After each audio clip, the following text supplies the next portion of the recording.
Oh, I need a fire. So, got some cardboard for it this time.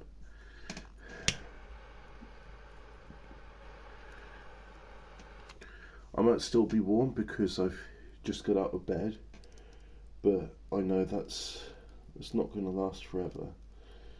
So I need to get this fire going soon. And then, when I feel even worse than I do now, at least I'll have a fire, eh? Oh, and it's a nice smoky fire. Look at that. Lots of smoke, not going up the chimney. Turn that up. Not that will make much difference. Really, it's got to be inside, but I think we've discussed the dimensions of my stove before. It's quite small. Ugh. Days like this, I miss gas central heating or ground source heat pumps, or if electricity was nice and abundant like in Norway or America, just electricity based central heating. I mean, that works. There's nothing wrong with using electricity to heat your house, it's just it's very expensive in England. Rather than building new power stations, they build windmills.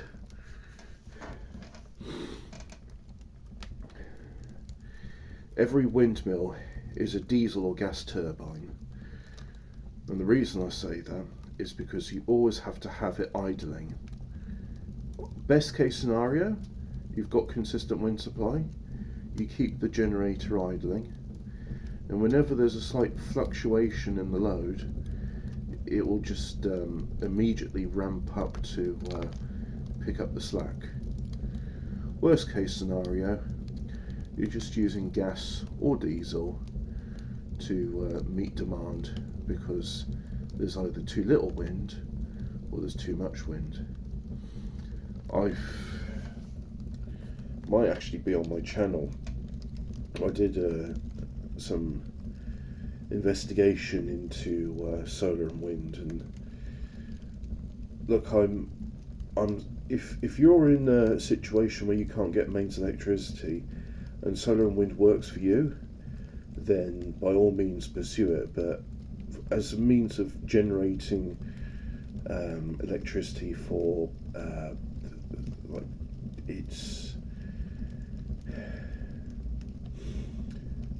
what's bad about it is the amount of energy that takes in to make these things.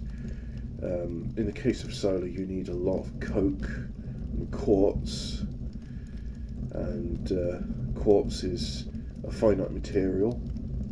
You could make the silicon from sand.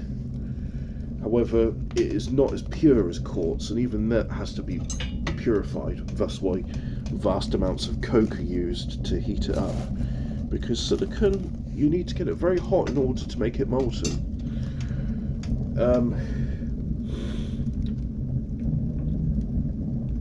But yeah, so you could use just sand, but you would need even more energy and more refinement because it's not as pure as quartz, and specifically you want the highest grade of quartz.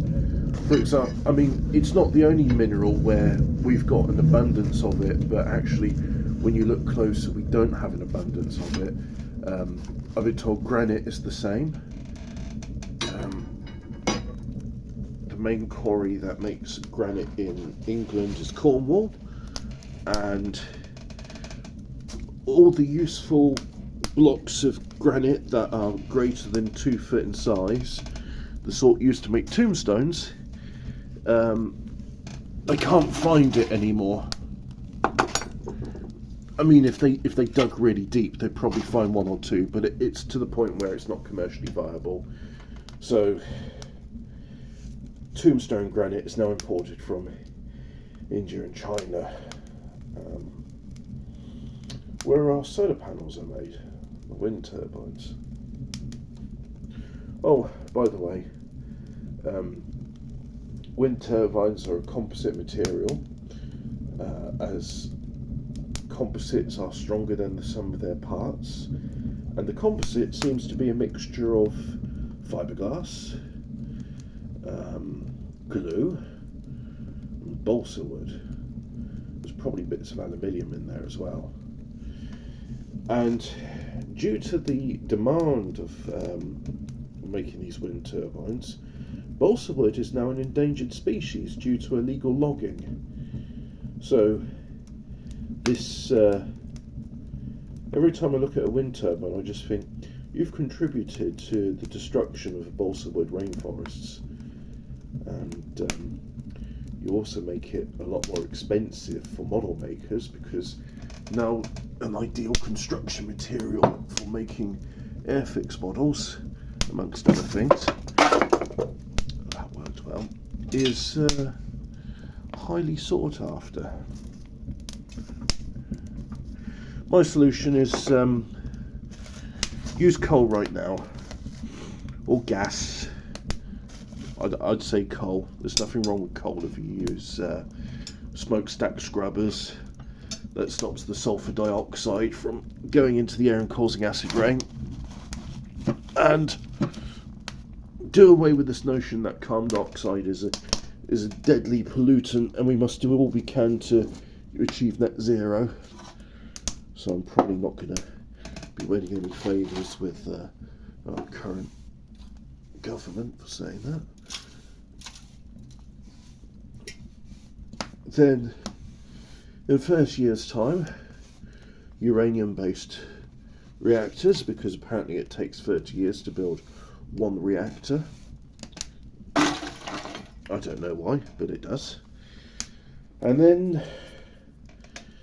ideally, you'd be using the solid-state reactors like Rolls-Royce are making, and you could use spent uranium in that, and then when the thorium chemistry is viable, you could use thorium. But if we just used uranium, at current consumption rates, we have 200 years supply that would satisfy the demand in Earth for 200 years. But thorium it's an order of magnitude more abundant than uranium, so if we just had fission, we would have that for centuries, and at which point you'd probably have a orbital industry, and making solar panels in space would be viable. Would it be viable? I'd be interested in that. You see, we use a lot of hydrofluoric acid to wash the we use a lot of hydrofluoric acid to wash impurities out for the quartz. How do you do that in space? I imagine you'd have to have a spinning furnace, so it'd be a centrifuge, and then that way you could use centrifugal. Is it centripetal or centrifugal force to push the impurities out to a layer? And then you can extract the molten silicon. But that's something which could be done centuries from now, just based on what we got. We could use thorium. And now I need to open a window because smoke inhalation, especially when I've got a cold, is no fun. So, I'll say toodle pip, and I wish electricity were cheaper. Bye.